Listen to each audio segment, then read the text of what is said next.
Hello and welcome back to Anointed Fire. My name is Tiffany Buckner, and today I want to talk to you about the other woman. And of course, I'm talking to married couples or couples who may be engaged. I want to help you to understand the heart and the mind of the other woman. Now, first and foremost, before we get into this message, I do understand that many of you who are listening to this are dealing with your spouse having or committing adultery. And I know that's a hard time. So I want to make sure I give you a little bit of wisdom before we go into this, because I do know what that's like and I do know the mindset. And so while you're listening to this message, you're going to feel tempted to go and, get your spouse to listen to it or what have you, hoping that that's going to trigger something on the inside. And so I want to tell you, don't do that. I want to make sure that I say this early in the message. This wisdom, this revelation is for you. Now, I'm going to show you what to do while you're going throughout this message or what have you. But this revelation is for you. When they get to that place where the person is repentant, and you can tell when a person is truly repentant. If a person is repentant for having had an affair, most of the times they're going to start confessing. They're going to sit back. They're going to be very open with you. They'll say, hey, listen, and let's say it's a guy that was cheating. Here's her phone number. Here's her address. I'll change my phone number. I just really want to make my marriage work. That's a person who's truly repentant. When you're dealing with somebody who's not repentant, but is more so just frustrated with the fact that they got caught and they just want to get you off of their back, then most of the time they're going to either lie and say they didn't have an affair, or they only slept with her one time, or, it really wasn't their fault. It was because, the two of you had an argument, the two of you broke up or what have you. So that's a person who's planning to do that again. And I have to be absolutely honest with you guys. And so I want to give you a little bit of revelation about the other woman, because as I told you guys this before, for those of you who follow me, I have played that role before in my life, and I've had friends who played that role, but we all played it in different dynamics, and I got a chance to understand that there are different types of other women. And this is the thing. I hate having been in sin, but the thing that I do love is the revelation that you get. I understand now why the enemy tries to snuff you out in sin, because he doesn't want you to share this revelation. And so there are different types of other women. On one message I recorded the other day, I talked about the passive other woman. And I'm going to talk to you guys about that today. But I want to tell you there are different types of other women. And so for me, when I was in the world, I was the type of other woman. When I did play the adulteress, I didn't want the guy. In all our honesty, I wasn't looking to have a long lasting relationship with him.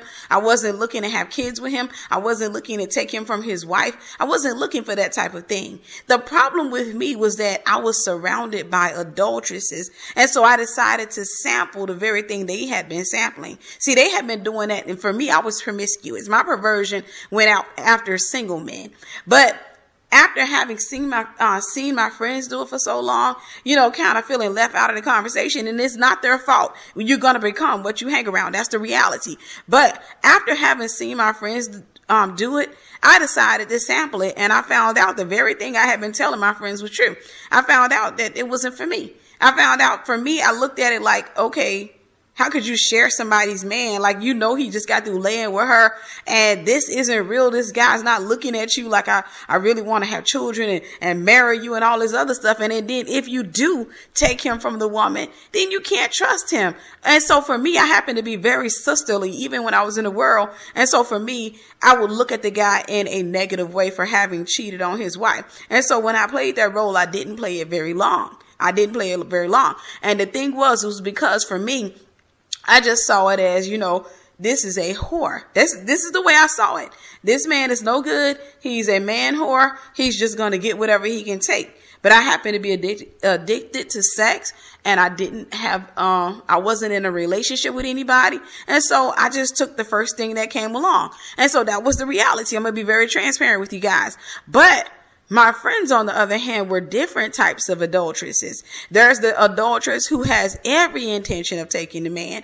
There's the adulteress who is more focused on, just trying to see how much she can get out of the relationship before she gets tossed, because she understands that she's going to get tossed. And the funny part about that particular type of adulteress is when she gets tossed, she actually is the most bitter of them all. See, she knows that it's coming, but she gets really mad when it actually does happen. And so you got different different types. You got the type who will call the wife. You got the type who will try to leave subtle hints, like leaving lipstick on a man's collar, trying to put on an extra layer of perfume, so whenever she's with him, when he hugs up on her, his scent or her scent can transfer onto him. Then you have the ones who are extra quiet. Now that's when you're dealing with the professional. She's extra quiet. She doesn't reach out to the wife. She doesn't bother the wife. That's the one who is intent with taking the husband. That's the one who will go through every stream available to take the husband away from the wife. And so she'll be very quiet. If the wife calls her, she'll play it off. No, I don't know your husband, or yeah, I work with him, but you know, it's no big deal, or what have you. And that's when you're dealing with somebody who's more a professional at it. She's done that before. And so at one point, because there are stages, and adulteresses tend to elevate, but at some point in her, adulterous affairs, I don't know what to call it, but in her career as an adulteress, at some point, she had a revelation. She used to be the emotional one. She used to be the one who called. She used to be the one who stayed on the man's back about leaving. She used to be the one who cried over the man every night. But at some point, she got this message that came in as a demonic message, of course, but she came to realize that all of those things only drive the man away. And so she came to realize that I actually have more favor with him. He can trust me more if I'm quiet. And so I'm going to be quiet, because it's just a matter of time and I want y'all to hear, if he doesn't dump me, it's just a matter of time before his wife finds out about me. And I'm going to bank on her dumping him. I'm going to bank on her dumping him. And so, yeah, she will put on a little extra perfume, and she'll put lipstick on the collar or what have you. But then there are times where you have women like that who won't go that extra mile. They won't try to put an extra scent on the guy. They won't put lipstick on him. They won't leave little subtle things around the car. That's because they're patient. That is the most dangerous of them all. The patient adulteress. That's the one who will actually sleep with somebody's husband year after year after year. But I'm going to tell you something about her. She's more likely to get pregnant than any of them. She's more likely to get pregnant than any of them. Now, she's going to be the nastiest one if she gets pregnant. She's going to be the nastiest one because she's been so patient. And so you can just imagine somebody who said, hey, I've been waiting around for you for all these years, and I've done this, and I've lied, and I did all these things for you. And now after all this, we got a child, and you still don't want to leave your wife. You still want to go back home to her after all this stuff you told me about her. So again, she happens to be the most patient. And so I got a chance to see with all the friends that I had that there were different types of adulteresses. I had the friends who would just go out there and they sleep with somebody's husband and they didn't think nothing else of it. They didn't want the guy, wasn't trying to get with the guy or what have you. I had the ones who were so jealous of other women or jealous of the fact that, these women had gotten married. And so what they would do to justify their adultery, they would tell themselves negative things about wives. They think they're all that. She thinks she all that. Let me prove something to her. Let me show her that she ain't all that. And so you had those different types. You had that particular type of adulteries. Then you had the ones, I actually had a couple of them who were, as silly as it sounds, they came off as remorseful adulteresses, remorseful ones. And these were the ones who had a little bit more class than the rest of them. They weren't, if you were to put them on a rank as a prostitute, they were the call girls of the adulterous world. They were the ones who, the guys would spend more money on, and they are a little bit more sensitive. The ones who went to church, the ones who seemed to know better. And those were the ones who would sleep with a married man and then cry behind it. They would cry behind it. They would come and they'll say, I feel so terrible. I don't know what I did. That man's married. But at the same time, I can't control my heart. I love him so much. And they would go through all these different things, but it's not love. It's not love. It's competition. I got to get you guys to hear me when I tell you this. It's not love, it's competition. There's something about competition that makes you want something all the more. There's something about competition that makes you want that old cheap medal that you ain't gonna never do nothing else with. You just get that medal and take a few pictures and people call you the winner. And you take it home and put it in a drawer. You never think anything else about it unless you want to brag. That's just competition. When you're dealing with the other woman, in most cases, it's just competition. So I want to tell you this, and then we're going to go on to the passive adulteress. When it comes to competition, most adulteresses are more focused on the wife than they are the husband. Most adulteresses are more focused on the wife than they are the husband, because for them, they're looking at her movement. It's just jealousy. They're looking at her movement. They're looking at all of these things they don't believe that she deserves. How can you look like that? I look better than you. I put more time and effort into my hair and into my makeup, and I walk a little bit more. I take care of my body. I eat right. How is it that you out of shape and you got this fine man? So no, he needs to be with me. And that's not something people say out loud, but that's the thing that goes on in their head. That's what we have to come out and do, is we got to actually talk about these thoughts that are coming in. This is the stuff that the devil doesn't want us to talk about. But this is the mindset, because when I was hanging around women like that, when we talked, most of the time they were talking about something that they felt like they had an advantage over the wife with. A lot of times the woman felt like, I've been taking I've been taking better care of myself. I look prettier than her. I take care of my hair. Girl, you know that woman walk around with a ponytail on her hair. See, that's the thing. You don't get married and just sit up there and let your image go. Shoot, girl, if I'm married, I'm going to make sure I look good for my man or what have you. And so they just really put these ideas in their head, but they're more focused on the wife than they are the husband. They're more focused on the wife. And this is the reason why when I'm counseling, I'm mentoring a woman whose husband has cheated on her, I always tell her, or if he's cheating and he doesn't want to let go of the other woman, I want you to understand, is a sorceress.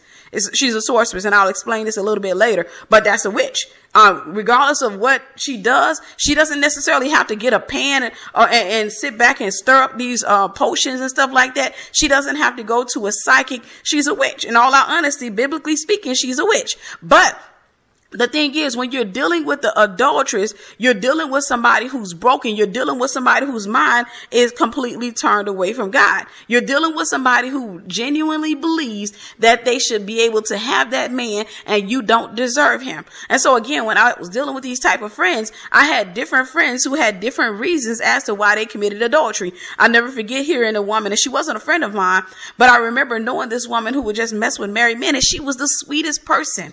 This was the thing. She had the sweetest demeanor. She wasn't the type of person that you would actually think would mess with a married man, but she was. And when you would talk to her, she would always say, somebody did it to me. She said, when I was married, somebody did it to me. And that was her reason for committing adultery. Hurt people, hurt people. Her focus was on hurting the wife. She wanted to hurt the wife. She wanted to hurt somebody. And so most of the time when you're dealing with the adulterer, she's focused on the woman. So again, one of the things I advise women to do when their husband is cheating and, he's unrepentant and he constantly keeps going after the other woman, one of the things I advise them to do, I said, let her have him. And it kind of blows people's mind. What do you mean? I need to fight for my marriage. I need to go. I'm like, no, back up. Let her have him. See, the thing about it is the strength of the adulteress is in watching you. And so when he gives her access to you, then what he's doing is empowering her. How does a man give a woman access? Most of us know when a man cheats, he's going to tell the adulteress everything he knows about his own wife. He's going to tell her she work over here. This is her favorite color. This is this. He's going to tell her a lot of stuff. And so the adulteress is a master at getting that out of him without having to ask him. She's skilled at getting that information out of him. It's witchcraft. She's skilled at getting that information out of him without having to ask him. And so whenever you're dealing with the adulteress, she gets empowered every time the man talks about you. If the man is going out there, he's having an affair, she gets empowered every time he talks about you. She spends most of her time looking over at you. She spends most of her time, we're in an age now, she's going to be spending most of her time on social media going to your page and not his page. She'll go through his pictures, but she's going to go mostly to your page. And she's going to look through because she wants to find out, what is it about you that made him put a ring on your finger? What is it about you? She's more focused on you. When you actually get out of the way, if a man is sitting back and he decides, hey, I want to go be with this other woman, and he walks out on his family or what have you, he's going to do what most men do. He's going to try to find some type of way to hold on to his wife. Even though he left and packed up his stuff and asked for a divorce and moved in with the other woman, he's not trying to completely leave. He's just trying to shift things. You see, at this stage, it may be a little bit overwhelming at home. He doesn't want to let go of the mistress, but at the same time, the wife won't get off his back. Things are getting really heavy and things seem to be a little bit more peaceful at the mistress's house. And so in his mind, this isn't something something that he says in his head, but it's something that is really going on in his heart. In his mind, he's just trying to shift things. He wants to make her the main woman and make you the other woman, because he wants to see if that dynamic works a little bit better, because she seems to be a little bit more peaceful. I'm trying to go where there is peace. And so I just want to go over here and be married to her, and, not necessarily married on paper, but be married to her by taking care of the bills and doing all this other stuff. But I want to be able to call and monitor you and try to get you to calm down and, let's get out this fighting stage. Most of the time when they're arguing with you and they're being revengeful and they're talking about taking the kids and going to court, it's all about that stage. It's the stage of trying to get you to stop fighting with them.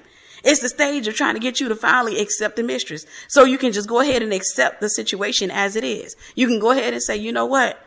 I know you want to be with her, whether he's lying about, being with her or not. I know you want to be with her. I know you're in love with her, and I'm not going to fight you anymore. As a matter of fact, call me when you want to see me. And that's the stage he wants. That's what he really wants. No man will admit that to himself, but he wants his cake and eat it too. And so when he moves in with the mistress, he's really just trying to change the dynamic of things. And I always tell a woman, if this happens, if the man moves out, whether he moves in with the mistress or he moves into another house of his own or he moves back into his mama's house, then you don't give him access to you. See, this is the time where you need to be praying. The Bible says if the unbeliever wants to depart, let him depart. This is the time where you're praying. This is the time where you're surrendering to God. Because here's the thing. If he has access to you and her, then he's going to continue doing it.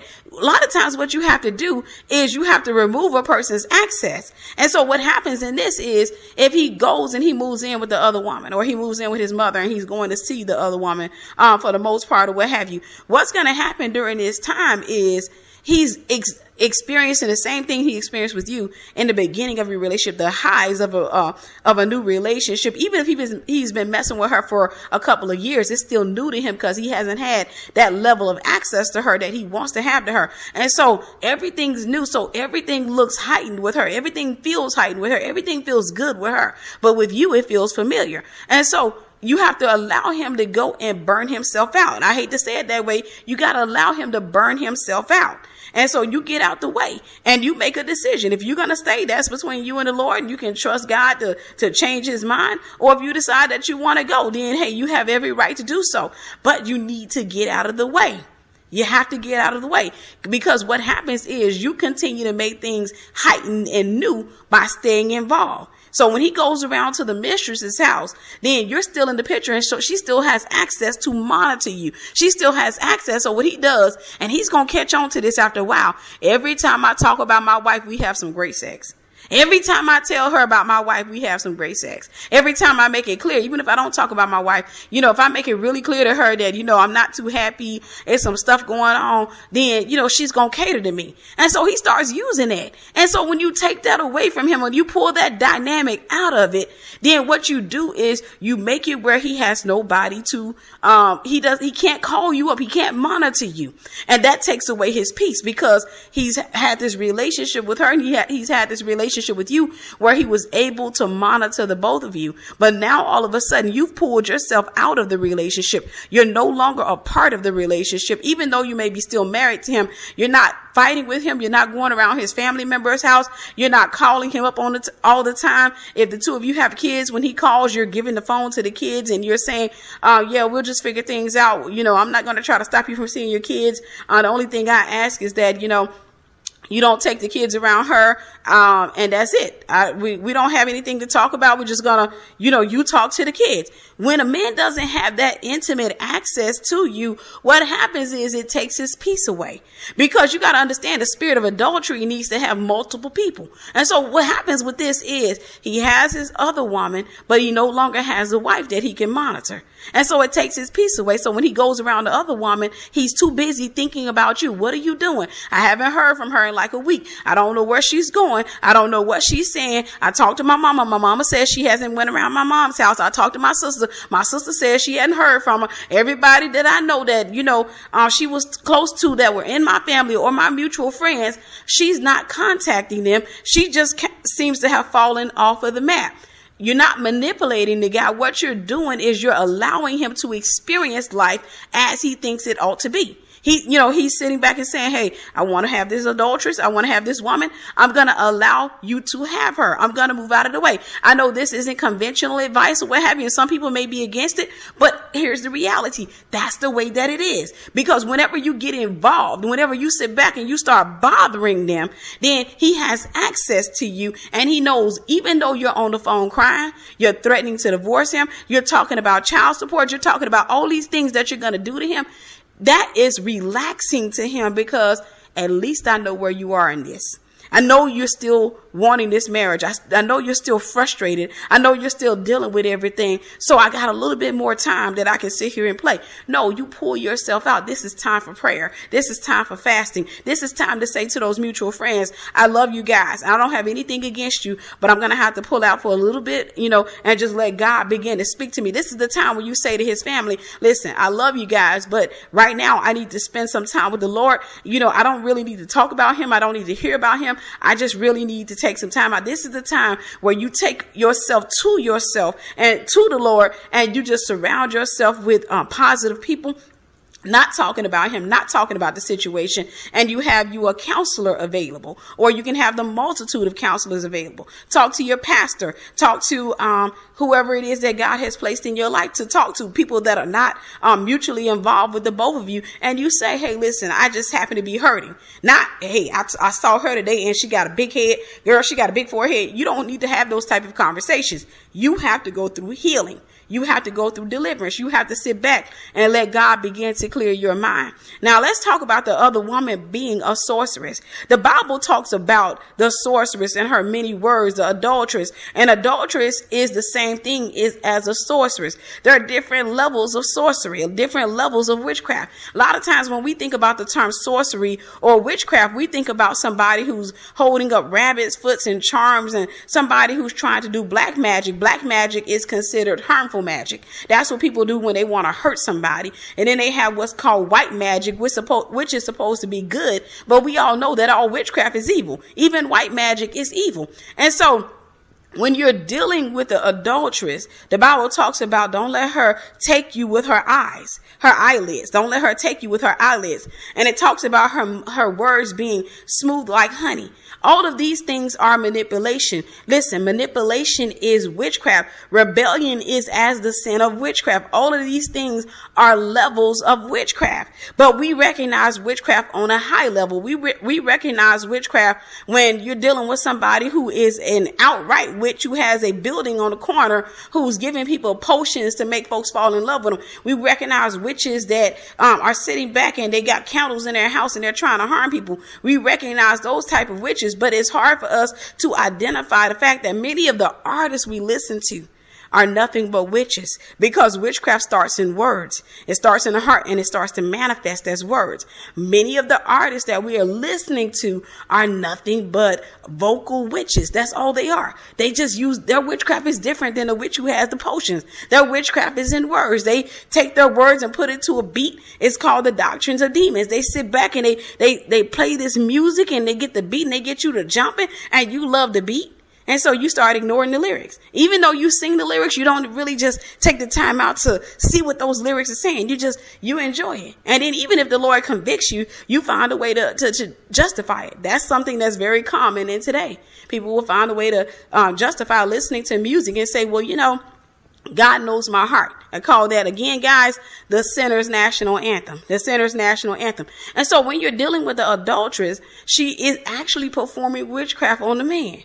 Believe it or not, she's performing witchcraft, but her witchcraft is different than a witch that's inside of a building charging people for charms. Her witchcraft is in her words. Her witchcraft is in a way that she charms and manipulates this man. Because I want you to hear me when I say this. No adulteress is completely being herself around your husband. She's not. She's pretending. And so what an adulteress does is she sets an atmosphere in her home that's going to be relaxing. It's going to, for example, I'll tell you this. I've come across women, and this is a rebuke to the women out here, some of the married women. I've come across married women who don't keep their houses clean. And that's a rebuke. That is a rebuke. And what have you. And so when the husband comes home every day, he comes home to a dirty house. He comes home to children who are not in line. Kids are screaming all across the place, or what have you. And the woman justifies this. I've heard women say, well, I'm just not a person who cleans. It's just not me. Nobody likes to clean. It is very few people who say, girl, I love to clean. Of course, we've come across people like that, but most people don't like to clean. It's a sacrifice that you make. And so there are women out here who won't make that sacrifice for their marriage. They won't make that sacrifice for their children. They won't make that sacrifice for themselves because they will justify it. Well, I work too. And I do this and I do that, and I just don't feel like I should have to. Well, if you're working, the two of you need to sit down and try to come up with this pattern or come up with this schedule. I'll take care of the dishes. You take care of the living room and the bedroom. You got to come up with something, but you need to keep your houses clean. And so what an adulteress a lot of times will do is she plays on that. She plays on that. What she'll do is when your husband comes to her house is clean. And a lot of people don't realize that there's power in that. There is something relaxing about that. Whereas when he was coming home to you, he's coming home to a dirty house and screaming kids. But when he goes to her house, there are candles lit. There's incense. She's charming him. It's witchcraft. The atmosphere in the house feels good. The atmosphere in the house feels awesome. And so it's a big dynamic to coming home. When he pulls up in the driveway of his own home, he sits in the car and he just stares at his house because the house isn't clean. So yes, that is a rebuke to many of the wives out there who have decided that you're not going to clean your house. It is a sacrifice. I live alone and I don't feel like cleaning half of the time, but I do it not because of the potential of somebody coming over, but because this is a system that I want to have in my life. This is a system that I want to master in my life. And I've learned that the more you clean, the more organized you'll be and the more systems that you will begin to develop. You'll start learning different things that you could do, like buying Tupperware to help keep your house cleaner. And so you spend less time cleaning. And so that's neither here nor there, but the mistress will catch on to that.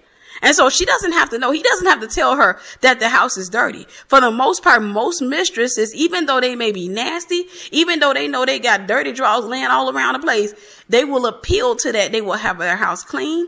They'll have their house smelling good. They got scented candles in the house. When he comes over to the house, there's peace. They will cut off the television set. If they cut it on, they will put some music on the television set, something that's charming, something that's relaxing, and they get him into that. They get him into that. Whatever it is that the wife won't sacrifice, the mistress will. The mistress will, even if it's just for a little while, even if it's just until I take him from you. She will sacrifice that. She'll get up, even though she know she don't feel like washing those dishes. Even though she knows she's not the type of woman to pick up a man's plate after they finish eating and go dust off his plate and wash it and put it up. She know that's not her. But the whole time that she's seeing your man, she will do that. She will do that. She will charm him. It's all witchcraft. And so what she's doing is she uses every different thing that a man wants in a wife or things that a wife should be doing. She uses those things. You're not doing it. I'll do it. You don't want to do your hair. I'll do mine. You don't want to take care of your appearance. I'll take care of mine. You don't want to have peace in your house. I'll have peace in my house. You don't want to be quiet and just humble yourself. I'll humble myself. When he comes over here, even though I don't like what he's doing, I don't like what he's saying, and I don't agree with him. When he tells me what he's doing to you, when he tells me the argument he had with you, I completely agree with you, but I'm not going to tell him that. I'm just going to sit there and act like I agree. I'm going to sit there and shake my head and say, really? What? She said that? Oh, no, that's not. No. Nah, I'm just saying, it just annoys me. I'm sorry. It just annoys me. And so that is just witchcraft. She charms him and she gets him out. But here's the thing. Here's something that most people don't understand about the adulteress. Do you know if the wife forgives the husband and she sticks with the husband, the adulteress, of course, is going to be mad. She's going to act like even the traditional witch that we see on television, I'm melting. She's going to act like that. She's going to go crazy. She's going to do a whole lot of crazy things. She's going to try to come after the wife because that's her main goal anyhow. But in a case where if the marriage does not survive the adultery, if the wife gets out of the way, the mistress and the husband won't stay together because her primary focus was the wife. Her primary focus was the wife.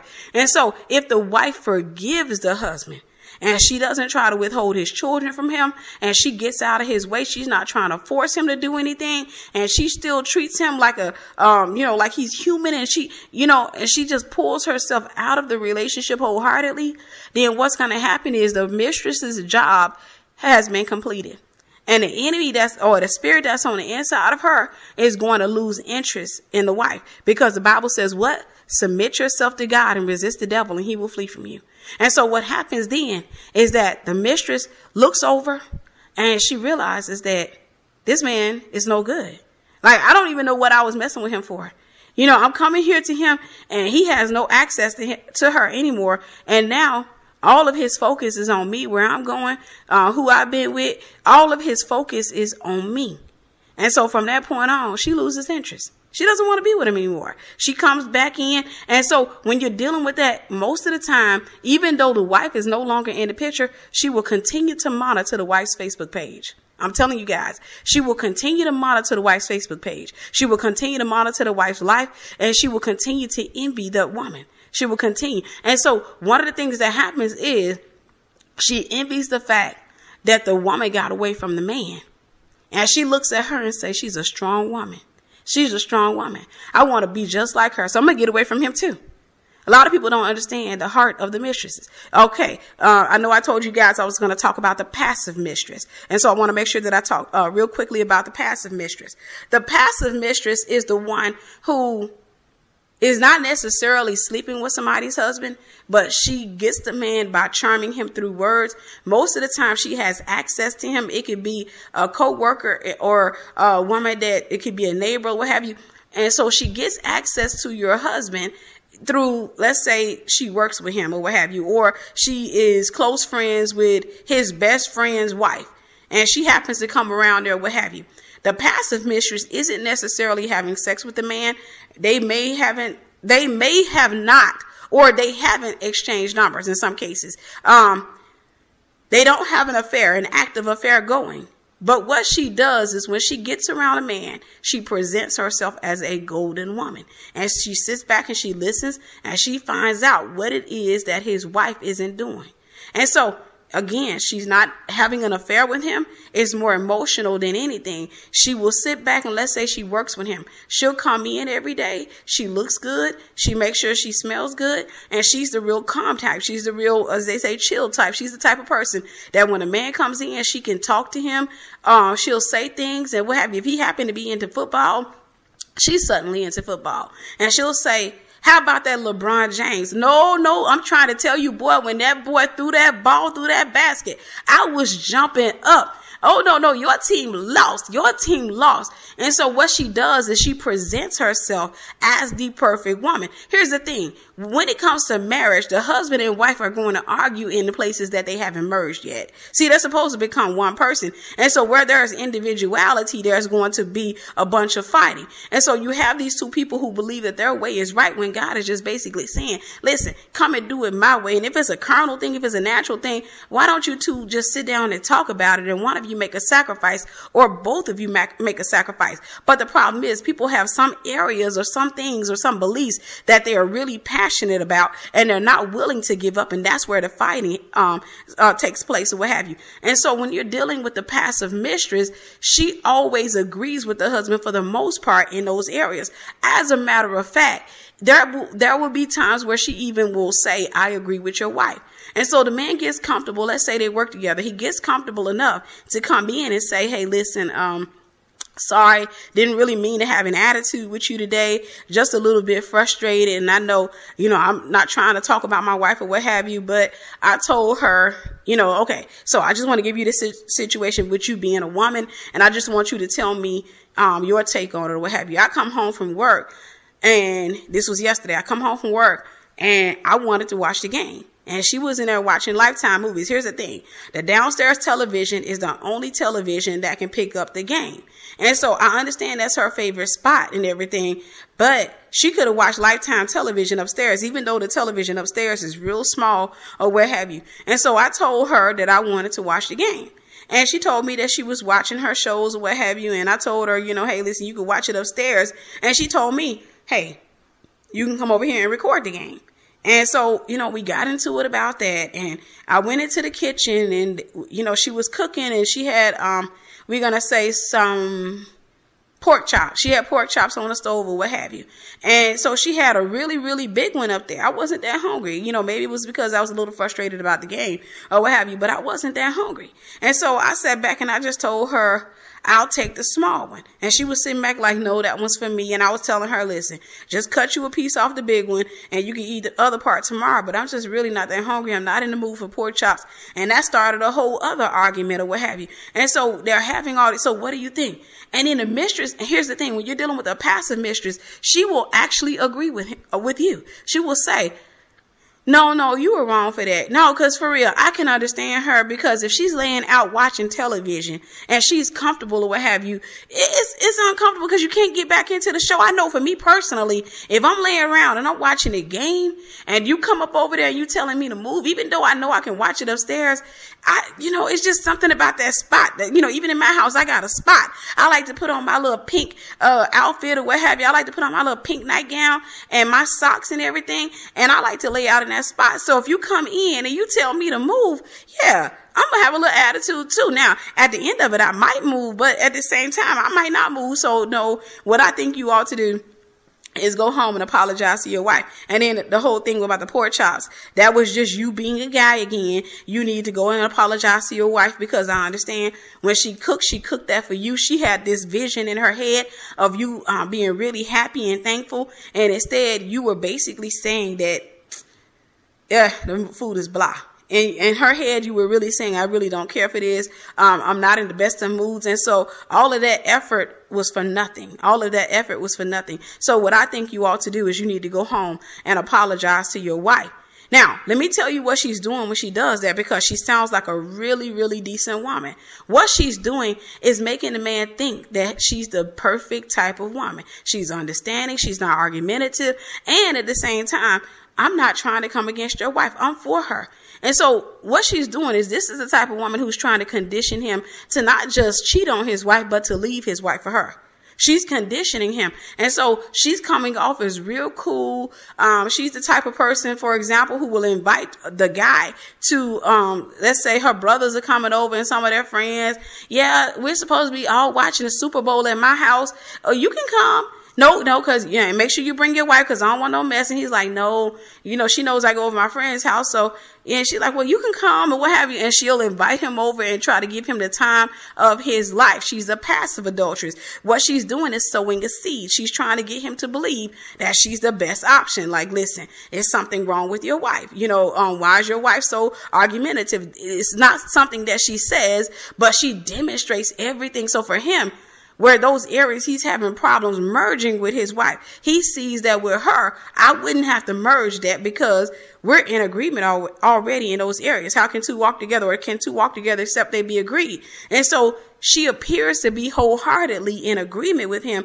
And in the areas where there is no agreement, she appears to be a little bit more chill, a little bit more relaxed, a little bit more understanding, not so much as argumentative. And so he starts to really believe that, something, I must have did something wrong when I picked my wife, because now I got one of these old selfish, argumentative, pride-filled wives or what have you. And it's not necessarily the case. The issue is he's just having to merge, and he doesn't like the merging process. He doesn't like the merging process because it can be a little bit scary. He's afraid that he'll lose pieces of his manhood in it. He's afraid that he'll lose his identity. He's afraid that he'll end up becoming a man in the kitchen wearing an apron, being bossed around. He's afraid of so many different things. But with her, it doesn't seem like he will lose those things. It looks like he will have the best type of wife. He'll have the wife that allows him to be who he wants to be without having to change. Here's the thing about marriage. You both have to change, and you're going to have to give up things. There are sacrifices that have to be made in marriage. That's why it makes no sense when I come across young single people who don't want to make any changes for the Lord.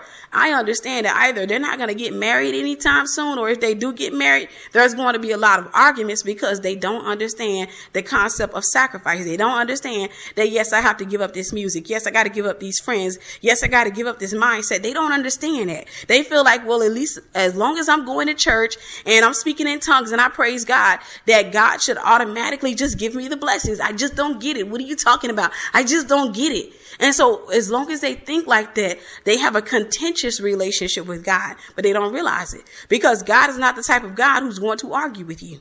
He's not the type of God who's going to argue with you. He will allow you to be as prideful and as stiff-necked as you want to be. But at the same time, he understands harvest, sowing and reaping. He understands that at some point, listen up, at some point you're going to reap. He understands that at some point, reaping's going to kick in. He understands that. So he knows that during the reaping season, when things aren't going your way, of course, you're going to have that juvenile moment of getting mad at him. You're going to have those times where you're going to sit back and you're going to be seeking prophets. You're going to be going all around the place trying to find something good. And when you find a prophet, one of the things I love about a prophet is that a prophet is designed. When God speaks through a prophet, the prophet becomes a microphone for the Lord. When God speaks through the prophet, he doesn't necessarily speak to the sin because you are not your sin. That is completely different from you. And so when they go and they find a prophet, the prophet says, God says you may be going through, but God is going to bring you out and he's going to bless you and he's going to give you this. But here's the thing, we prophesy in part. So the person doesn't want to understand that when God said, I'm going to bring you through, he's talking about the time when you repent.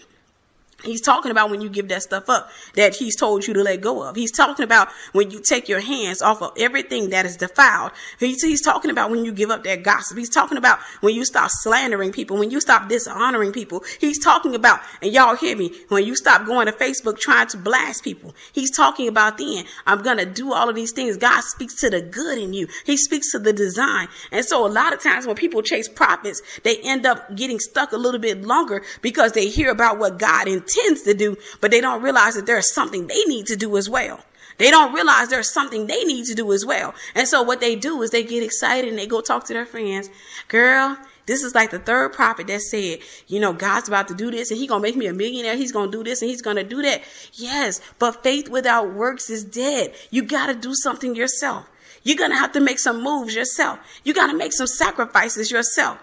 And so what happens with the adulteress, again, is that the passive adulteress will sit back and she appeals to the things that the man is not getting in his marriage. She appeals to those things. She doesn't have to have an affair. She will always play the homegirl to a guy. She will always act like she's cool. She's relaxed. As a matter of fact, she will even ask to meet the wife. She will even ask. And so the man looking at her as a friend, and he says to his wife, there's this girl, we're going to call her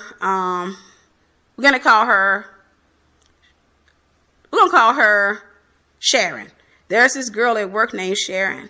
And, you know, she's real cool. We always talking. We always laughing. As a matter of fact, a couple of times when I was mad at you, she really helped me out. You know, she was telling me all this stuff and, you know, what I should do. She's the one that told me to buy you some flowers that day, you know, when you were talking about leaving or what have you. And, you know, she's been talking about she would love to meet you and all this other stuff. Now, the wife in most cases is going to understand, no, this is a woman trying to get my husband. This is a woman trying to play me out and get my husband. And so she's trying to size up her competition. And so what is the wife going to do? No, I'm not about to go meet her. No, what are you talking about? That's not what we're trying to do. You don't go to work to meet other women and introduce them to me. And all of a sudden they become my bestie. And so what happens in this, and see, the other woman understands this, the husband is going to get upset because he looks at it. Here's this wife being super nice. And she's helped our marriage out many times. And she's trying to be nice to you and she wants to meet you.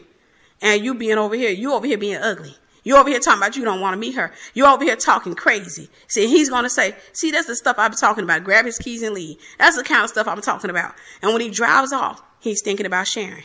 Because Sharon comes off as really cool, really chill. She seems to be the type of woman that every man wants. It's just witchcraft. It's manipulation. It's because she's learned to master men. She's learned to master conversation. She's learned to master dealing with married men. And so she appeals to the part of the man that is unsatisfied. She appeals to the part of the man that has not died yet, the part that has not merged with the wife yet. She appeals to that part and she says, I'm in agreement with that area of your life. And so again, this isn't a woman who's necessarily sleeping with the husband. Most of the time it's emotional. She's just drawing his heart away from his wife. She's getting his wife to believe, or she's drawing his heart away from his wife. She's getting the husband to believe that she's a better option without saying, I want to be with you, without saying, I'm in love with you. I think you're a handsome man. Without saying those things, she's just, you know, trying to pretend as if she's a cool woman. That's the woman who will sit back and kiss the guy and then get up and take off running and say, I don't know what happened. You know, you're a married man. And listen, we're going to call his name Troy. Troy, you're a really nice guy. I really like you. And I just can't believe what happened. I like you. And she'll have tears in her eyes and this Hollywood moment or what have you. And she kind of escapes out of the room. And when she sees Troy again, she's avoiding Troy. But now Troy is really wanting her because there's something about the chase that make a man want a woman. And see, it's witchcraft, it's manipulation. She'll play these games. And so this is the one who's usually most effective at taking a husband. She's most effective because she's more patient. This is the one who, if the wife calls, she'll say, no, he wasn't with me. No, ma'am, you know what? Your husband loves you. She's the one that will stay out of their relationship for the most part. She's the one who will kind of keep off to herself. She's the one that seems to have it together. But at the end of it all, she's also the one that if she takes the man, she's going to be the craziest. If she effectively takes the guy away, she's going to begin to manifest her ways. She's going to be the craziest one of them all. She's not as chill as she pretends to be. And so, guys, I just wanted to give you guys a little bit of insight into the heart and the mind of the adulteress, who also, AKA, is a witch. She's a sorceress. I want you to understand this. She's a sorceress. Her sorcery isn't done in her taking potions and mixing them together, or taking strands of a person's hair or something like that. Her witchcraft is in her words. Her witchcraft is in her eyes, or her witchcraft is in the things that she does. She appeals. She pays attention. She's patient. She pays attention to where a man is not satisfied. She looks to that and she appeals to that. That's what you're dealing with when you're dealing with the passive adulteress. When you're dealing with an adulteress as a whole, there are different types of adulteresses. And so, guys, I want you to understand it. The enemy has trained many of them. And so there are different economic classes. We understand that. There are different races. There are different things. But there are also many different spirits of adultery. Or they're the spirits of adultery. They all have multiple personalities. You have a spirit of adultery that's more like the low-level prostitute that's on the corner, who will sell herself to anybody who has 30 or 40 bucks. And then you got the one that's more like a call girl, who is not going to sleep with everybody. The one who will resist most guys. The one who will turn men away. But at the same time, she'll sit there and act like she's, for your husband, act like she's cool with him. And then she'll give herself to him. She'll give herself to him and act like it was a big mistake. I don't know what happened. Oh my gosh. I don't know. These are the type of mistresses who come into churches. These are the type of mistresses who come into churches. And so I want to make sure that I want you, again, like I said in the beginning, for those of you who've been cheated on, you're going to be tempted to let your husband listen to this. I know that. That's just how it is. I've been cheated on before. I was married twice. I was hard-headed or what have you. And during the time I was being cheated on, I would see all these different messages and learn all these different things. And I was too busy trying to reach somebody that I had really lost. I was too busy trying to reach somebody who was too far away from me. And so the thing was, I would get a message like that. And I'd be like, baby, do me a favor, please. Just do me a favor. Just listen to this. Just listen. Because, if you're being cheated on, you're going to become desperate. You're going to start doing a lot of stupid things. And so I want to tell you, if you happen to be going through a marriage where a man is cheating on you, here are a few things that you need to do. First and foremost, you need to decide, do you want to fight for your marriage or do you want to bail out? Now, God has given you the green light to walk away. And for me, I don't believe in walking away. I do believe that most women should fight. And notice I said most women should fight. It depends on the situation. Most women should fight. So first and foremost, I'm going to tell you to be prayerful. Ask the Lord what he wants you to do. Ask the Lord what he wants you to do. Most of the time, he's going to give you some really hard advice. He's going to tell you to do something that's going to be really hard for you. 2, don't talk to everybody about what's going on in your marriage. I know that it's relieving. I know that when you're dealing with their heartache and you're sitting there, you're feeling homicidal, suicidal, you got all these things going on. I get it. I've been there before. But everybody can't help you. And so when you call up their friend and you're talking, yes, it feels good to relieve yourself. I get it. But you got to be careful where you relieve yourself. You can't just sit there and relieve yourself and talk to everybody about that. And that's why the Bible tells us there is safety in the multitude of counselors. And so what you need to do is ask the Lord to send you a multitude of counselors, people after his own heart. You need to have your own church. You can talk to your pastor. You need to have somebody that you can call on and you can talk to, which brings me to number 3. You don't need to talk about every episode, every incident. I've had to stop women who were married from calling me because they wanted to talk about every incident. And they would have an incident just about every day. Okay, he left last night. He didn't come home till 5 this morning. And then they want to call back again that night. Okay, he just walked out the door talking about he going to play basketball with his boys. And you know and I know that, we know better. What have you. It's no we. I'm not coming in there with you. I'm not getting emotionally attached or emotionally involved in it. So the only thing I can do is I can encourage you. But you don't need somebody to talk to every night because they're going to become a part of your relationship. It's going to become a team, and that's what most people want. They're trying to get a team, and I'm going to tell you the error in that. One of the reasons I won't allow anybody to do that to me is because at some point, if the husband comes in, and I'm advising her, and I'm encouraging her, she's only using me because she's going through some stuff. And if he comes in and he decides, hey, this Tiffany girl giving her a little bit too much advice, even though she's not telling her to leave me, she respects Tiffany too much, because when you got a woman who's going through that, she's going to constantly keep throwing names in his face. It's just like Tiffany said. It's just like Tiffany said. What have you. And then he decides, hey, I kind of want to get this Tiffany girl out of her ear, especially if he's an abusive guy, if he's manipulative or what have you. He decides, I want to get this Tiffany girl out of her ear. So what does he do? He comes home, takes her out to dinner. He says, hey, I'm sorry. I know I've been acting like a jerk, and I know you think that I'm messing with this girl, but that's not the case. Yes, I almost did mess with her and all this other stuff. So he begins to charm his wife, and he makes her think that they're reconciling. And then while they're laying in the bed, he begins to confess. This is a trick. This is a trick. Guys, I'm telling you, I've lived a little, but this is a trick. He'll start confessing, like I was talking to such and such, and she was telling me that I ought to leave you and all this other stuff. And it's usually a friend of yours or a relative or what have you. She was telling me that I ought to leave you because she said that, here it is. I'm being faithful. I'm going to work, and I'm working late hours, and I'm going through all this stuff at work. And, I'm having all these problems with my boss and stuff like that. Then I come home to you, and you acting silly, you acting crazy, or what have you. And so it's been hard for me to concentrate at work. It's been hard for me to stay focused at work, or what have you. She was telling me I ought to leave you. But then, she started turning around and she started doing this or she doing that. And so what happens in this case is, y'all hear me when I tell you this, you're going to feel tempted to confess too. He gave you something. I got to give him something too. Because listen, we having an open moment right here. We're actually reconciling. Our marriage is about to get stronger. Hallelujah. This is the moment I've been praying for. This is the moment I've been waiting for. Hallelujah. And so you're actually tempted in that moment to give him what you think he wants. You're tempted in that moment to tell him. Yeah. And so, because I was talking to Tiffany the other day, and Tiffany told me to stop fighting with the other woman. She told me to just be quiet. And if I, feel like I need to leave. If I'm going to stay, I need to do this. And he started saying, yeah, I don't really trust that Tiffany girl. And then, because like one time I came across her, and the way she looked at me, I felt like, and he's lying, never came in contact, but he makes up some kind of story. And so she feels like, listen, I got to make a sacrifice. I got to make a sacrifice. This dude just sat up here and confessed that his coworker been flirting with him. He said they haven't had an affair, but she has been flirting. And then he started telling me about this other person who happens to be in my family who's been telling him to leave. He's been doing all this stuff. We're actually at this point of breakthrough. We're actually at the point where our marriage is about to make a turn. And so I got to give him something. I got to sacrifice something. And so what is she going to do? 99% of the time, she's going to sacrifice Tiffany.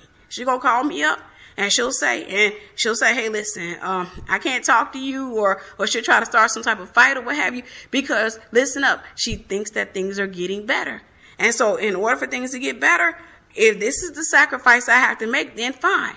She makes the sacrifice. Once he realized that she's made the transaction, then he goes right back to doing what he's been doing. I got her out. And then he goes back to accusing her. He goes back to treating her like crap. He goes back to cheating on her, hitting on her, whatever it was he was doing in the beginning. He goes right back to that. And here's what happens in cases like that. Most of the time, the woman will reach back out to the person that she cut. Hey, just wanted to reach out to you and apologize. She will never admit, what dude manipulated me. She will never admit that. And so that's why I tell you, don't go around calling people, because believe it or not, you may not, it may not be intentional, but in reality, you're just using people because you're going through something. And so when it comes down time for it, some of the valuable people that God has placed in your life to actually help you, you will be required by your husband or by a demonic spirit that's going to use him to manipulate you to sacrifice that relationship in order to make something work that essentially won't work. So the thing is, don't walk around calling people. Call your pastor up.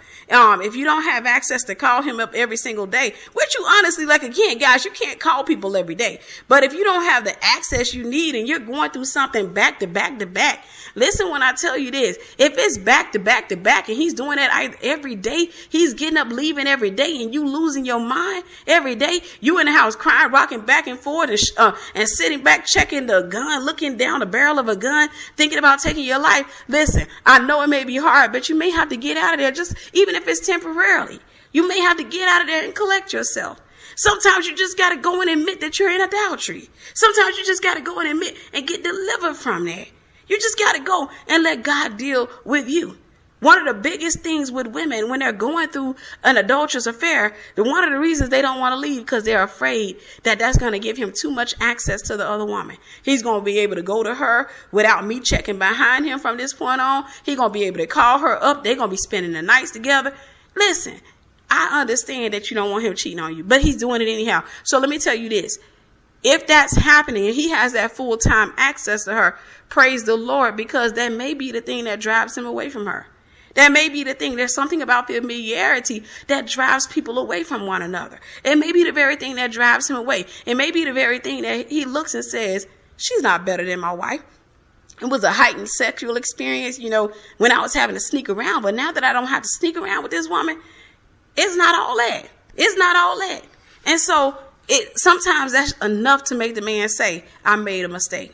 Sometimes that's enough to make him say, I need help. Sometimes that's enough to make him say, you know what? My wife isn't the problem. I simply became addicted to this woman. And so I started looking for problems in my marriage to justify me being addicted to this woman. And I was able to find it, because if you look for a problem, you're going to find it. If you look for the flaws of a person, you will find it. And so he just started highlighting his wife's flaws. And so if you're dealing with a man who's cheating on you, don't call people up every single day. Every time you have an incident, you don't need to call people. You need to call on the name of Jesus. And then next, if you got it in your mind 100%, 1,000%, I'm going to stick with my husband. We're going to get through this, and I'm going to fight for my husband. That is awesome. You are a strong woman, and I applaud you.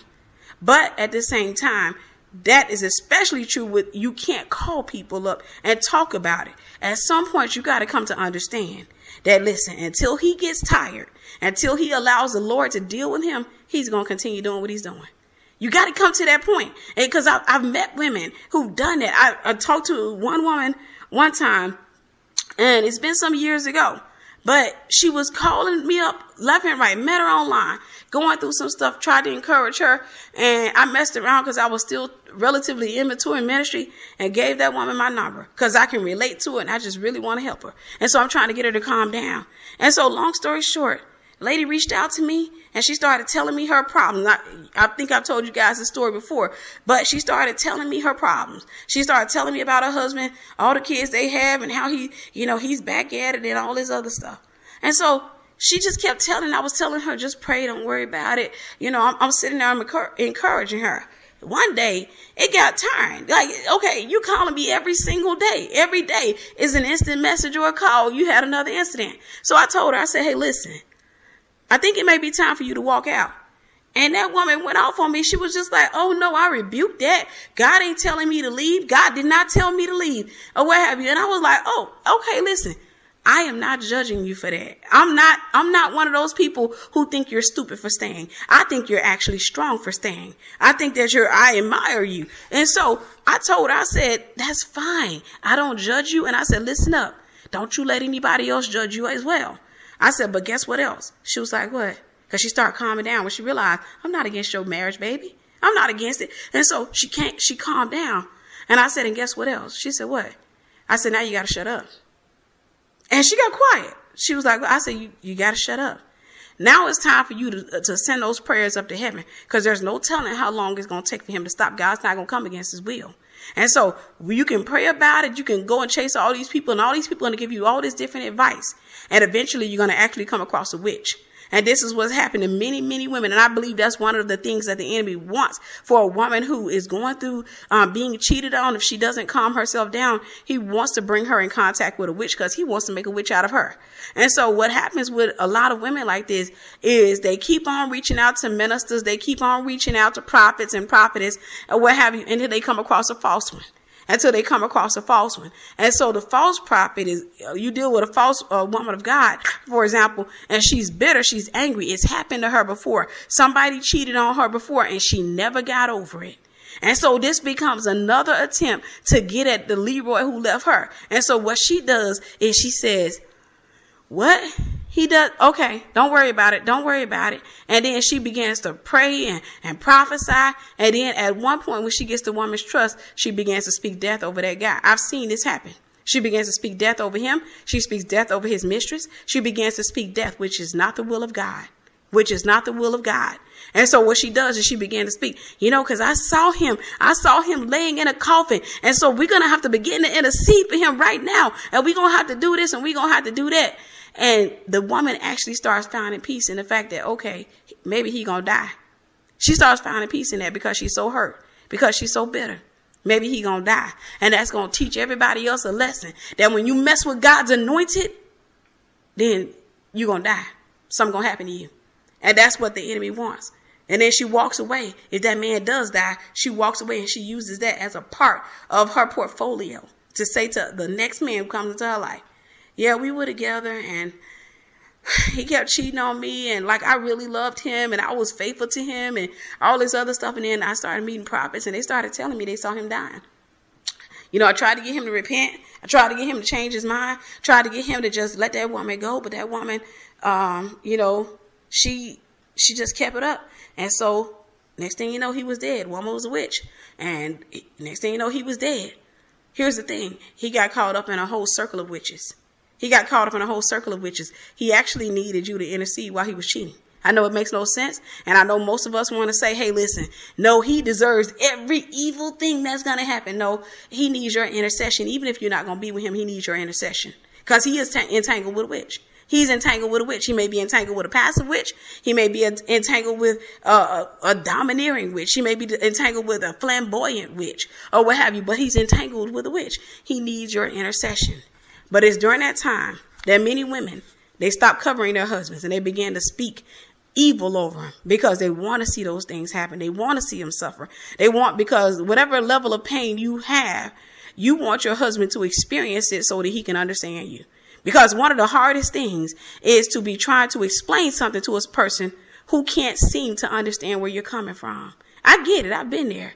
You're sitting there, you got all this pain in your heart and you're trying to explain to a person who doesn't seem to care. A person who's not taking the time out to look at the tears in your eyes to see that they're real. A person who's not taking the time out to listen to the quiver in your voice to see that you're not faking. A person who's not taking the time out to notice that your work ethic or your work has gone down, or your quality of work has gone down. A person who's not taking the time to notice that you haven't combed your hair in like a week, or you have combed your hair and you changed the color and you're doing all this other stuff. A person who doesn't seem to care. And so you feel like, hey, listen, if he don't care, if he can just relate to me, if he can just feel my pain, if he can only feel my pain, he will know what I'm going through. And so here's a word for you. If you allow God to be God, at some point that man will understand you. If you allow God to be God, but that's the hard part. If you continue to cover him and pray for him and intercede for him and stop letting the devil convince you that you're rewarding him by, you stepping to the side and praying for him, because that's what a lot of enemies going to tell you. You're rewarding him. There's no consequence for his actions. And you sitting up over there interceding for him. You didn't talk to your pastor and they telling you to pray for him. And so the enemy's going to try to convince you that this man is being rewarded. But if you don't fall for that lie, if you don't fall for that trick, if you sit back and you trust the Lord and you pray and you intercede, what's going to happen is the Lord will get his attention. And so the the law of reaping and sowing is true. He will reap what he's sown. Not necessarily through you. It won't be that you went out there and cheated on him. But sometimes a man's heartbreak comes when he comes to the realization of what he's taking his wife through. It doesn't necessarily have to be him going through it. Sometimes it could be a moment where God allows him to experience what he's taking you through. It could be a moment of him driving in his car. Mistress is acting all kinds of crazy. She done put him in jail. And now she's talking about this baby I'm carrying is yours. And she's trying to do everything. She's trying to destroy him. And everybody seems to have turned on him. He's become the joke. Even those friends who high-fived him are making fun of him. And he realizes the only real person he had in his life was you. You were the only person in his life that was fighting for him, that was praying for him. You were the only person. And it is at that moment that his heart will begin to break. And he'll start to experience that level of pain that he put you through. He'll start to experience and he'll say, my God, what was I thinking? And it's during that time where he'll say to himself, if I can get my wife back, I will never take her through that again. And a lot of marriages are restored in that moment. A lot of marriages are restored because the wife decided, I'm going to give this to God. I'm going to go somewhere and deal with how I feel. I'm going to deal with my emotions. I'm going to cry it out. I'm going to pray myself into a submission. I'm going to continue to seek the heart of God. And I'm just going to keep my mouth shut. I'm not going to tell everybody, or I'm going to have my multitude of counselors. Those are the marriages that are restored.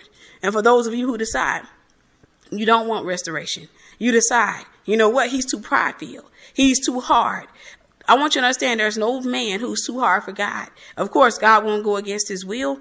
God's not going to force him to change his mind. God's going to continue to deal with him. But I need you to hear me when I say this. God will deal with him. God will deal with him. God will give him pictures. God will send people into his life. God will find some way to deal with him. Hear me when I say this. God can even speak through the mouth of the adulteress, and she don't even realize what she's saying. God can even use the adulteress in a moment. He's sitting there and getting ready and he's getting himself all heated up or what have you. And she says something and it sounds like something you said. And it's just God using that moment, utilizing that moment to stop that guy. God can speak. But for those of you who say no, you know, Tiffany, this guy is a really hard case. Like for real. This is a strong man. This is a person who's prideful. This is a person who don't believe in God. If he does believe in God, he's determined to keep doing this. He's been cheating on me with this woman for years, or he's been cheating on me for years. And he's had prophets to come to him. He's had all these other things that happen to him, but he is a stubborn case. This is a person who is just full of pride and rebellion. He's not trying to change his life. And so, yes, I've made up my mind. I don't want to deal with this anymore. And so you're not in error. You're not in sin for doing that. You're not in sin if you say, I don't want to deal with this anymore. But here's the thing. This is what you got to understand. When you walk away, you have to walk away having forgiven him. See, if you forgive him before you walk away, you're making a decision out of a place of soundness. You're not making an emotional decision. If it's a decision made in anger and in haste, it's because of what's going on. It's because of unforgiveness. And so you're still trying to punish him. And so you got to get to the place where you can say, I'm going to release him, but I'm going to keep interceding for him. I'm just going to pray for him. Now, I may not be on my knees interceding for him every single day because God may tell me, hey, listen, pray for him and just cover him. I don't need you to say every day, cover him today. I just need you to say, Lord, cover him for the rest of his life. Because I can cover him like that. Because a lot of times people only trust God for 24 hours and they feel like I got to say that same prayer again the next day and the next day and the next day. And it's not necessary. Trust has to continue. And so you got to have faith in God. And you can sit back and say, God, I ask that you cover him. I ask that you protect him. Whatever disease those other women are carrying, I ask that you not allow him to carry it, to catch it. Lord, I ask that you renew his mind, save him. And God, I leave him in your hands. I release him. You can actually pray that prayer and be done with it. But you got to get to the point where you're going to have to start to make some changes in your life. There are going to be some sacrifices that have to be made. And so you got to start making decisions. Okay, how do we want to do with the children if children are involved? I don't want the children around your mistress. Y'all get married. That's something we'll have to talk about at the end. But as of right now, I don't think it's a good idea because let's say you have daughters. I don't want my daughters to say or I don't want to condition them that this is okay, because they're going to get married someday, and I don't want a man doing this to them, and I don't want them to become the other woman as well. And so let's just do this the right way. I'm not mad at you. I've dealt with my pain, and I'm still dealing with it or what have you, but for the sake of these children, let's just do it this way. Let's just agree to keep her away from them. If she calls you when they're over, could you please tell her that you'll call her back just for now? Just for now. I'm not telling you to do this for the rest of your life, because I understand that you're going to move on, or you've already moved on, and you understand that, the same goes for me. But for now, I just ask that, we just have that kind of mutual respect for each other. And so let's just do that. And you'll find that a man is more likely to agree with you when you make that type of commitment than he is when you say, you keep her away from my children, I'm going to take, because then he's trying to prove a point to you. Understand again that the adulteress is a witch. She's a witch. And for the women of God who happen to be adulteresses, the women of God who are sleeping with somebody's husband, I want to come out and I want to tell you this. God does love you. God will forgive you. All you have to do is repent. All you have to do is repent. I want you to understand that the law of sowing and reaping is true, and no one is exempt from it. I learned the hard way. See, I played the adulteress, and I thought that even when I walked away from adultery, I thought that I would never have to go through that. When I walked away from it, I said in my head, well, it's not like I was trying to take the woman's man. I said that in my head. I wasn't trying to take him. I was just trying to have a little bit of fun. I was addicted to sex, and I was a single woman at the time, and dude happened to be around when that fire got lit. So I used him to extinguish the fire a couple of times. And so that's it. I ain't think nothing about it or what have you. But I had regret. I actually did have regret. I sat back and I just kept saying, I hate that I did that. I hate that I did that. But I didn't really truly repent. You want me to tell you how I know I didn't repent? Because fornication was still in me. Because I could still sleep with people. And so the thing was, I was still practicing using the same spirit, just manifesting in a different way. Spirit of perversion was still there. And so I was just no longer sleeping with husbands. I was sleeping with other guys. And so the Lord allowed me to go through what I went through. Now, at that time, before that even happened, before I even went through that, if I hadn't met the man I married, I can honestly tell you, I had my mind made up. I would never mess with anybody else's husband. That was truly in my heart. But still, I needed to get a little bit more time to get an understanding of what adultery was. And I needed to go before the Lord and renounce that stuff. I needed to go confess. I needed to go confess that, hey, God, I had some mindsets. I came against some people. The devil used me. I repent. I didn't do that. Not at the beginning. I didn't do that. And so when I went through it, when that stuff happened to me, I sat back, and I tell people all the time, the first time I found out about it, I stared at the wall. Probably half of the day or the whole day, I sat on my bed and stared at the wall because I couldn't believe it. I was in dismay. How in the world could this happen to me? I've never told him no sex. Like, he got everything. What this man got, the dream wife. He can come home and, I cook, I clean. I took on his child like they're my child, like he's my child. I'm doing everything a wife's supposed to do. So how could it happen to me? Easy.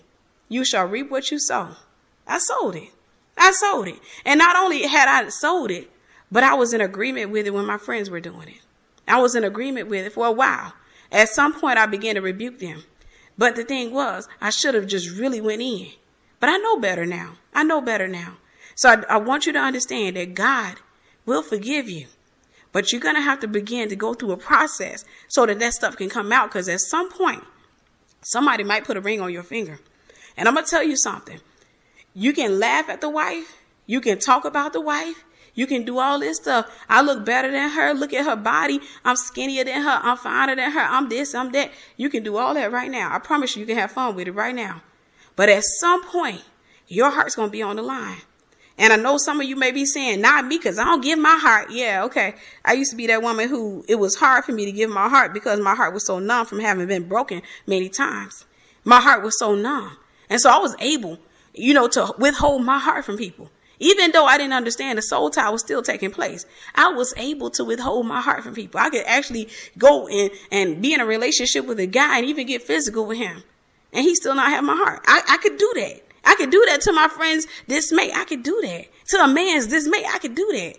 But it wasn't because I was a strong woman. It was because I was numb. I was jacked up. We're going to call it what it is. But at some point, somebody got past that. At some point, a man got on his knees and said, will you marry me? And at some point, I walked down the aisle not realizing that I was walking in the footsteps of the women that I hurt, or the woman that I hurt. I was walking in her footsteps. I had no idea. And I came to that place. And when it happened to me, I was so hurt. I was so dismayed that I did not know how to hold my emotions. I remember riding around in my car with lighter fluid and matches in my car looking for my husband's car, looking for where that mistress stayed. I looked that woman up, found out where the address she stayed at, and I was looking for her house, trying to find his car. And I had my mind made up 110%.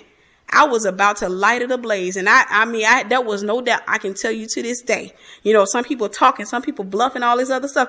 I can tell you to this day, had I found his car, I would have set it on fire. I had my mind made up. He loved that car so much. I was about to set it ablaze. He was going to be in there having him a good time and was going to look out that window and see fire. But God didn't allow me to find that woman's house. God didn't allow me. God allowed me. And it wasn't God that brought that pain upon me.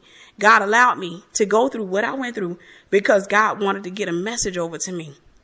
You see what you did to somebody? Do you see the level of pain? I understood that you apologized and you made it up in your mind that you would never do that again. But now I want to get you over to my side because I want you to preach about it. I want you to tell people about the heart of the adulteress. I want you to come to understand the wife. I want you to understand that this is a woman who's made a commitment to somebody, who surrendered her heart and her body, her finances, everything to this man. I want you to understand from a different perspective. I want you to understand the very thing I've been guarding, that the devil used you to attack, because now I can use your voice. You're no longer a witch. You're no longer going after what belongs to somebody else. You're no longer coveting what belongs to somebody else. I want you to come to understand what it means to be a wife. I want you to understand, you know what it means to be the adulteress, aka a witch. You know what that means. But right now, I want you to come to understand what it means to be a wife and what it feels like. And so when I came and I got that perspective, it changed everything. And from that point on, I was able to give up the secrets. Okay. The very reason the enemy tried to destroy me, I was able to just come out and say, okay, God protected me. You weren't able to destroy me, but I bet you wish you had him now. Because now I'm going to tell you your secrets. I'm going to tell what type of women are out there. I'm going to talk about the different type of adulteresses. I'm going to talk about what they do. I'm going to talk about the tricks that they use. I'm going to talk about all of those things. And I talk about that in my book, Devil Bait. I talk about the spirits behind an adulteress in my book, Devil Bait, High Heels in Spiritual Warfare. So make sure you get the book. I just wanted to come out and tell you guys that, listen, if you happen to be a wife and you're dealing with adultery, you got two options. You can stay or you can go. If you stay, you got to be quiet. Only talk to the multitude of counselors. Don't be tempted to talk to the best friend. Listen, if you get on the phone with the best friend and you feel that stuff coming up, because a lot of times you can feel vomit coming up. But when you feel that stuff coming up and you want to talk about it, you need to get off the phone. Hey, listen, I got to call you back. I got to call you back. Nothing against you. I just got to call you back. She knows what you're going through 9 times out of 10, but you don't need to talk to her about it. There's nothing she can do about it but sit there and tell you, girl, you know what? I'm going to come pick you up and we're going to go out and we're going to have a good time. No, you don't need to talk to her about it. You need to have that multitude of counselors, the people that God have in your life. And I need you to hear me when I say this. You need to respect the fact that they're not going to answer the phone every time they see you calling. They're not going to answer the phone because most of the time, they're going to give you the same advice that they were giving you in the beginning. You're only getting them to reiterate the same thing. So how about this? The next time you talk to somebody who's advising you, ask them, is it okay if you record the call? Ask them. Don't just record the call because that's disrespectful. Because, at some point, what can happen, and make sure if you ask them that you got your mind made up, that you're not going to let your husband listen to it. Because some people ask to do that kind of stuff, and then they turn around, leave the phone around the house, hoping that the husband going to listen. And sure enough, he listens and stuff like that. And they just actually start a mess between him and that person. Don't do that. Ask them if you can record the call. If you're going to record the call, get their permission first. Hear me when I say this. Get their permission first. 1, 2, take the call. off of your phone, because your husband's probably going to listen to your phone. When you're dealing with a cheater, they're going to be really insecure. They want to know who you're talking to. They want to know if you're doing the same thing to them that they're doing to you. So get the call off of your phone. You need to create you an email address, maybe one that your husband doesn't know about. Upload that to a server and listen to it whenever you need to. You can call in from your phone and listen to that server. Have it on a password protected page. Hear me when I say this. Have it on a password protected page where you have to type the password in. If you happen to be driving down the highway and you feeling some type of suicidal, you feeling some type of homicidal, then sometimes what you need to do when you get to a red light is log in to that back office and listen to that call again. So a lot of times, guys, I've had people who were going through it and they just want you to say the same thing that you said before. Listen, the advice I gave you yesterday is still relevant and beneficial today. The advice I gave you last week is still beneficial today. So he went out with her again. I called them again. The same stuff I told you. I'm not going to sit here and reiterate it. You're just wanting to have somebody to dump on. That's not a good thing. Sometimes you got to take yourself into a quiet place and just begin to speak to the Lord. Because you got some adjusting to do. A lot of times we want to go back to things as they were. We want to go back to peace. We want to hurry up and drive the mistress out. No, that's not going to happen in most cases. Sometimes it takes time for her to come out the picture. Because God won't just drive her out. Because the thing is, the man got adultery in him. He's going to go find another one. He'll go find another one. And so God also understands too that, hey, listen, you drive that spirit away from him, and 7 spirits are going to come more wicked than that one if he's not delivered from it. That happens also when you drive people out of your life. I'm going to talk to you guys about that one day. When you drive people out of your life that you're not completely delivered from. So God wants him to get his heart completely out of adultery, not out of the mistress. He wants his heart out of adultery. Because if you pull it out of the mistress, another one will come along and he'll put his heart in her and he'll put his body in her. He'll make himself one with her or what have you. It's just going to constantly be. And then eventually he'll come across somebody who got a real big, nasty demon in him or what have you. Somebody who's absolutely crazy. Somebody who pulls up at your house with a gun in their car. I dealt with that type of mistress myself. And so I'm just trying to get you to understand that, listen, sometimes you need to take yourself into a room and cry it out. Pray it out. Cry it out. You need to sit there in silence so that you can come up with a decision. You can come up, in silence, when you don't have all these people that you can call, in silence, you can make a sound decision. In silence, you can sit there and say, you know what? I'm going to fight for my marriage. I'm going to sit here and I'm not going to go through this no more.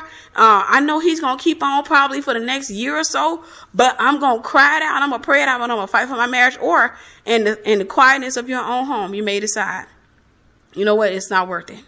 I got children and I feel like I'm losing my mind. I can't focus at work. I can't focus, anywhere. I can't focus. Even my prayer life has been affected by this. Everything seems to be falling apart in my life. And so I think it's best for me to just release him right now. I'm not saying I'm going to divorce him, but I need to release him. I just need to release him.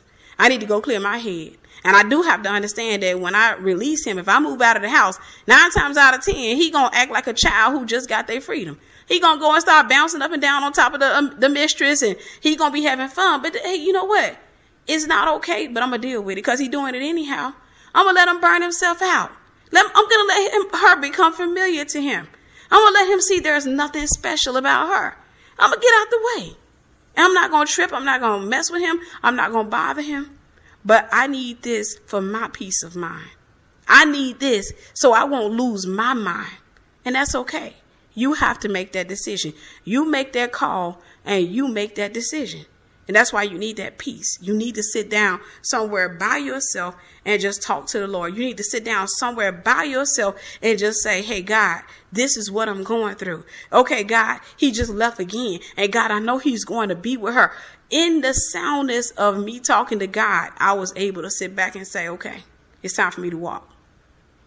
In the soundness of me talking to God, I was able to sit back. When I stopped talking to my friends, I was able to say, nah, it's time for me to walk. It's time for me to let this go. Because I can't fight against this man's will. I can't sit there and try to convince him as to who's the best. It's not worth it. Because even if she goes out of the picture, another one's going to come in. As a matter of fact, she wasn't the first. And so I understand that's just something that is in him. That's something he wants to do. And so I made up my mind. It's time to walk. It's time for me to just stop fighting. I was sitting in my house alone, and we broken up. And for the most part, you know, when you separate as a married couple, it's not really breaking up. Even if you file for divorce, the man is not thinking that you've broken up. He's actually just trying to take a break to do what he wants to do. That's all that is. We won't call it what it is. He's just trying to take a break to experience the mistress on a greater level. He's trying to see if this is real between us. You know, it just felt so real. Everything feels so good. Everything feels so magnificent and charming and heightening. You know, everything's heightened. I just want to experience this. But it was during that time I was able to ask myself, is this what you want for the rest of your life? Is this what you want to constantly keep going through? And my answer was no, I don't. I don't want to lose my mind sitting back trying to figure out where he is. I see that this is a choice.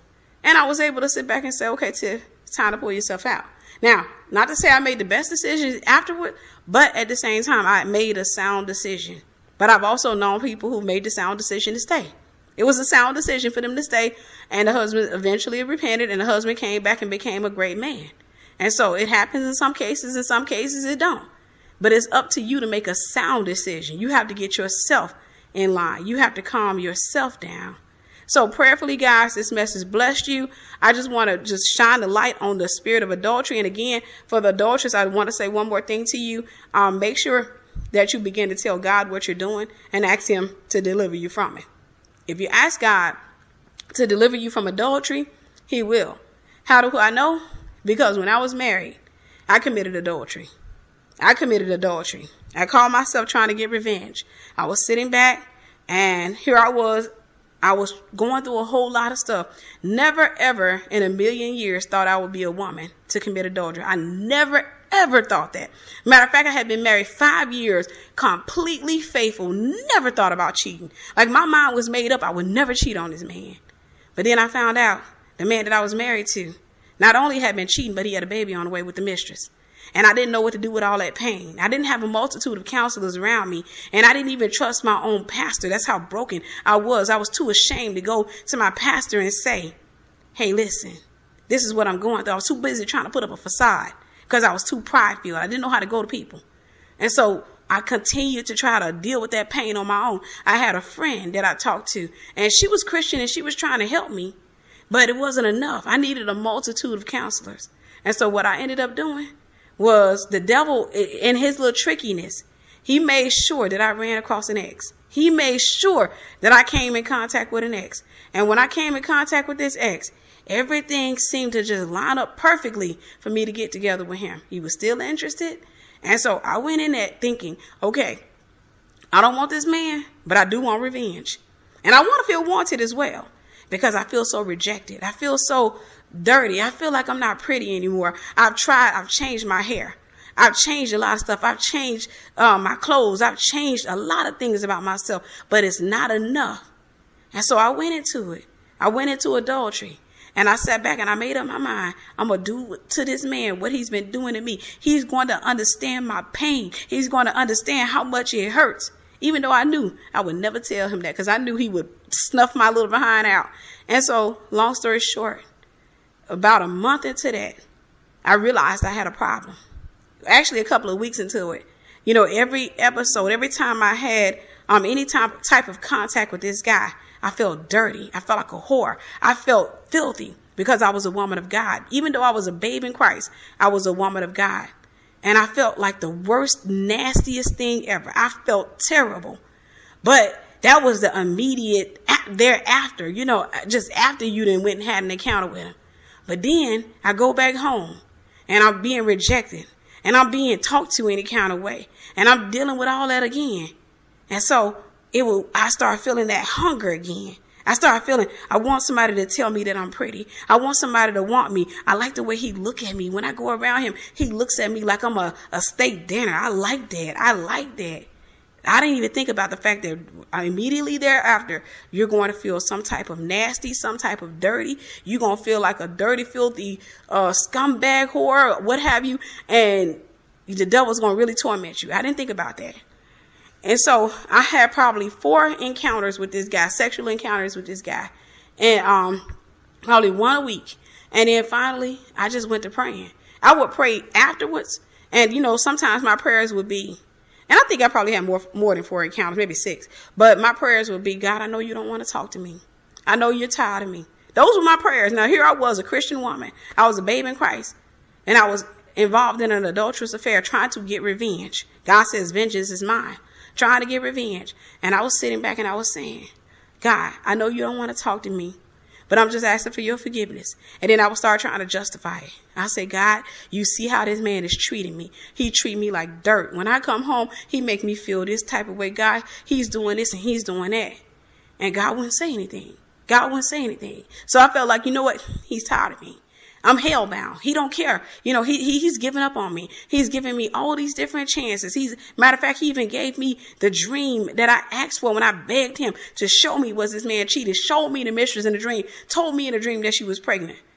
But yet still, after I got all this information, what did I do with it? I went out there and I decided to have an affair on my own. And this is the way I got delivered. I was driving to the man's house one day, realizing it's like a drug. I need another fix. I feel rejected at home. I feel unwanted. I feel like I'm not pretty anymore. I feel like I'm walking into a house just waiting on him to say something about me, waiting on him to say something to me, just waiting for him to break out into an argument. I'm just waiting because I know he's going to try to find some type of way to get to the mistress, and he got to start a fight with me. I got to the point where one day I was in my car on my way to this man's house, called him, hey, I'm coming, I'm on my way, and what have you. Called him, and on my way to the house, I began to pray. Because at first I would kind of zone myself out and I would pray afterwards. But I started to acknowledge the presence of God on my way. And I prayed and I said, God, I don't know how to stop this. I prayed. I said, and this is for those of you who are committing adultery. This is want to really bless you. This is how I got delivered. I said, I can't stop. I don't know how to stop. It's gotten to the point. It's not like I enjoy this guy. It's not like I'm in love with him.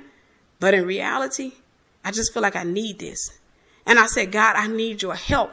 I called upon the name of the Lord. I didn't just call myself trying to do a fake repentance or just trying to apologize. I told God I needed help. I told God, I said, listen, I don't know how to stop this. It's got to the point where it's like a drug to me. I feel like I need this. I need to have somebody wrap their arms around me, even though I know it's fake, even though I know that, it's not love. It just feels good. And when I called on the name of the Lord, I was crying and I was talking to him on my way over there, just smearing my makeup on my way over, knowing I'm going over here to do something that's ungodly. And I got over to the house. And I said, in Jesus' name. And I cut the car off. And I got off and I went over into the house. And sure enough, we had an encounter. But God delivered me in the midst of that encounter. Everything about that thing was nasty. It was dirt. It got to the point where the touch didn't feel good. The thing that I came there looking for was disgusting. The touch didn't feel good. The words felt phony. Everything about the encounter, it just felt like it was disgusting. Felt like I was molesting a rat. I hate to say it that way, but I just, it was just disgusting to me. And so when I got into my car, and this may offend some people, when I got into my car, I left that man's house and I began to praise God. Just fresh out of an encounter. I said, God, thank you. I'm delivered. And I started speaking it. I said, God, I'm delivered. I will never do that again. I would never do that again. And the shame lifted. All of that stuff lifted off of me. I said, I never do that again. And I never went to see that man again. I completely cut him off. And I did not participate in adultery on that level again. Now, I wasn't delivered from adultery. How do I know? Because when I was going through a divorce, I got into a relationship. So that's still adultery. And so we'll talk about that on another day. I just want you guys to understand the way to get delivered from adultery is to confess it. And you to tell the Lord, I can't get out. I don't know how to get out. I want to get out. I want to get out. For those of you who want it. If you're at a place where you really don't want to get out, then you haven't been broken yet. Don't worry. It's coming. You haven't been broken yet. But I just pray that your brokenness is not something that's going to be permanent. You just got to come to understand that God loves you. He has great plans for you. And if you're having problems in your marriage, for example, to the man of God, even to the woman of God, if you're having problems in your marriage that is driving you out to cheat, I want you to understand that problems are common. It's not that something's wrong with your spouse. You're just merging. That's all. And when you're merging, things don't feel good because sometimes the spouse don't have the same mind as you. It's the same thing with us. You know, God is telling us to do one thing, but we don't have the same mind as him. And so what has to happen is we have to continue to pray and continue to submit ourselves to him until we begin to take on his mind. Same thing for the woman of God. When you get married, you might not agree with your husband, but you got to submit until what? Listen, either you're going to take on his mind or he's going to take on yours, or both of you are going to take on the mind of Christ in that area. You just got to submit. Stop fighting. Stop resisting. I got tired of resisting and having to deal with the consequences. So prayerfully, guys, you've taken something from this message, and you can actually walk this thing out. Walk out your deliverance and see what God's going to do in your life. I pray this message blessed you. I love you guys, and God bless you.